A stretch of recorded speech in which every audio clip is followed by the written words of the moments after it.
2-1-2 shapes. Laying out 4-note arpeggios where you follow a rule of 2 notes on one string, 1 on the next, 2-1 on the next, and then, you know, as it goes.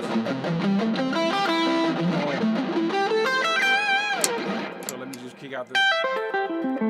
That system, which is in modal mastery and is the whole basis of that system, and learning these arpeggios is just so freeing because it has some very important advantages. And I'm going to show you a little cool...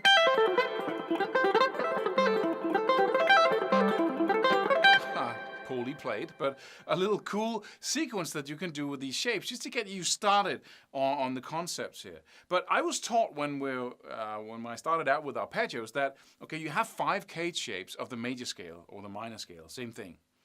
And in order to learn the arpeggios of that scale, you simply just mark out the notes of the first arpeggio shape, the C major 7th, in the first shape. Then you mark out the notes of the D minor 7th. Right, and the E minor within that shape. And then that gives you 7 different arpeggio shapes within the first case shape. And then 7 uniquely different, visually different, picking hand different shapes in the second cage shape. And so you go on, right?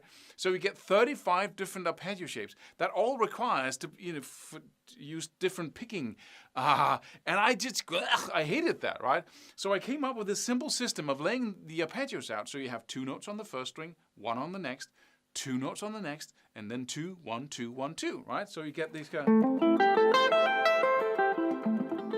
And that, you know, requires the same picking pattern every single time, or hammer-ons and pull-offs, whatever you want to do, but it's the same each and every time.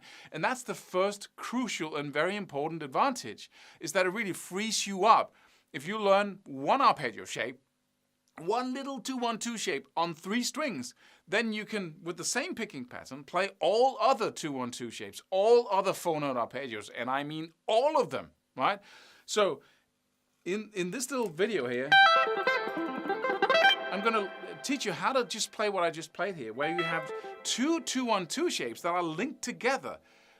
You can play them, you know, in an entire arpeggio, or you can take 3 string shapes where you have 2 1-2 notes, and then you can link them together across the fretboard, and you can go down over the charts so you can see these shapes, how they tie together.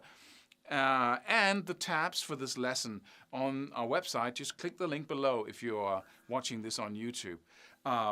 But the advantages are many, and in these next 3 videos, this one and the next 2, I'm going to just show you a couple of what you can do with this. And I'm sure your own imagination is going to be, what if I, you know, and what my head said when I started, you know, what my mind said to me was, what if I laid out every single 7-note arpeggio across the neck in that diatonic scale, and I started practicing going back and forth between them all, and I developed sequences within these arpeggios, and I expanded them with a 3rd note, and, you know, all kinds of stuff happened in my mind that just allowed me to create the program which is called modal mastery. Why is it called that when we're talking arpeggios? Because arpeggios are the basis of playing any mode. As you can see if you watch any of my other videos on modes on YouTube. And I really recommend that you do, because, you know, I'm all fired up about this subject because I understood nothing when I started learning this. And it's so useful and such an incredibly important thing to understand, but, you know, most sources explain it in a very non-useful way, in my perspective. So go do that, and then, you know, look into this cool little thing here, and then start developing it once you have it down. So let's have a look at it. That's the first little exercise here, and I've laid out all the other patterns in the charts that you can download with this lesson, all the way down to the E string. But what we're doing here is basically using a lot of little techniques to make this happen, which makes it a very comfortable thing to play. I'm up here in the 15th fret. We have an A minor, 2-1-2 shape, A minor 7th. Right? That's the whole shape. If you go right down to the A string and stack 2 2-1-2 shapes on top of each other. But let's just look at just single 2-1-2 shapes here and how they really link together in the most amazing way. The first one here is in the 12th fret, first finger 12th fret, fourth finger in the 15th fret on the high E string. You pick that with an upstroke, that high note there, and pull off down to the 12th. And then you hit the 13th fret with your second finger with an upstroke again. Right? And then you hit the 14th fret with an upstroke as well, but now on the G string and the third finger. So you go. So you get that little, you have a sweep right here from the B to the G, and then you have a little break because you do a pull off, so you get in the right hand.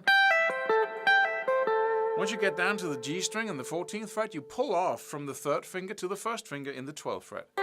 So you go. Right? Okay, so that's it. That's the first one. And you can, of course, continue in the other direction. You can go.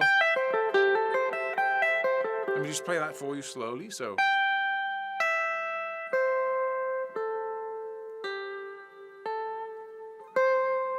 And then sweep down on the other way, right? But when I do this, I actually hit the bottom note in the 12th fret on the G string. I hit that with a downstroke, so I go. And then I do a hammer-on and continue in the other direction. And then down, down, and then up again here. And then I continue around. So look at the picking hand here.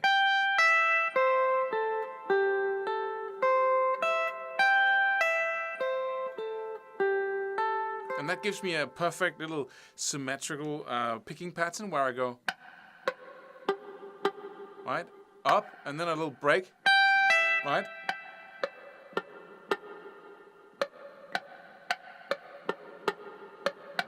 Right, so I go there.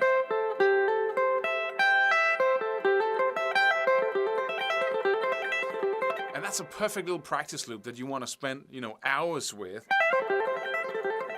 Right? Where you really combine the hammer-ons and pull-offs and the picking and the everything. And because you can have your fingers stay in one place and you can go back and forth like that, you can pretty easily practice it with a metronome. That's my oral metronome here. And then once you have it up to speed, at just this speed here, and you don't think about it that much anymore. You basically taught your brain to do all the motions. Then you hit the couch, lean back, slouch back, and then just do thousands of repetitions like that, and then you will absolutely you will get it up to speed. So let's do the next one. Just we can see how they combine. We did the descending version here, all right? And then we want to go to the next pattern here, and we have two notes on the B string. Again, we have 2, 1, 2. So we got the 10th and the 13th fret on the B string. And I'm hitting that, in this case, with a downstroke, because I come from this. So I get a sweep downwards, but we'll look at that in a second. So downstroke in the 13th fret, pull off down to 10th on the B string.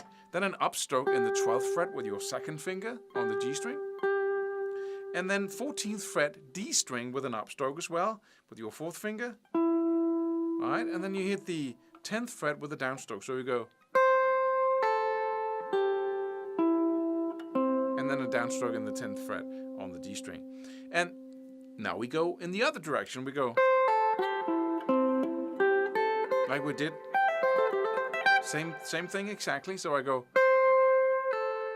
up, up, down, and then hammer on back to the 14th fret, second finger 12th fret, downstroke, and then 10th fret, first finger downstroke. And then I hit the last note on that string with an upstroke, because that leads me to this again here, the first pattern where I started with an upstroke. So I go, right? Okay, so now let's do both together. Let's go. Yeah, you end with a downstroke, and then you go directly to the other pattern with a downstroke as well. So you get that downward sweep, right? So, and then just try that descending version.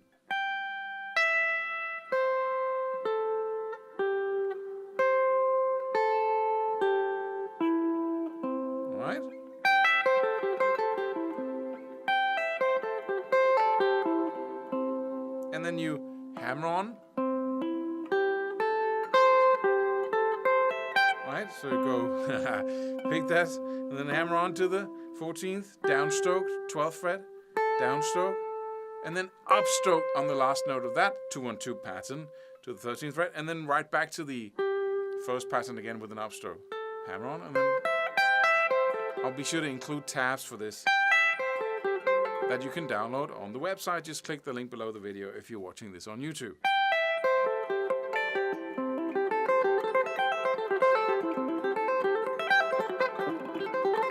Right? And you can really get some, once you have this up to speed, which is a cool little loopable exercise, right? You add this, you start practicing this. Notice the fingering here.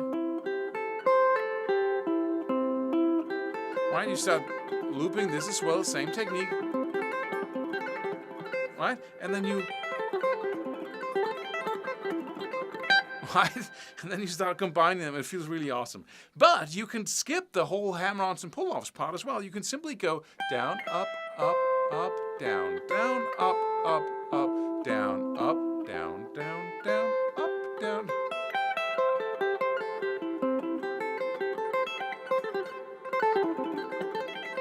Right?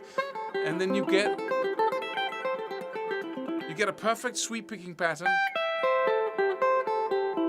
until you get to the bottom. Then you have to do a hammer on if you want to continue with the sweep picking, or you can go, you know. So you get a little bit of alternate picking at the bottom when you turn it around, but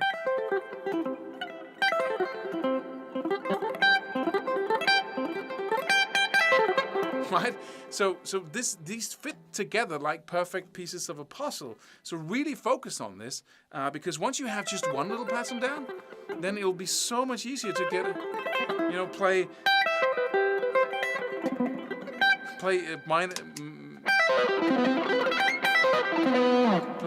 major 7th arpeggios, minor 7th, minor 7th, flat 5 arpeggios, whatever you want to do. Right? So that was it. Let's take this to the next level in the next video. So look out for that, and then practice this with total focus and a lot of repetitions.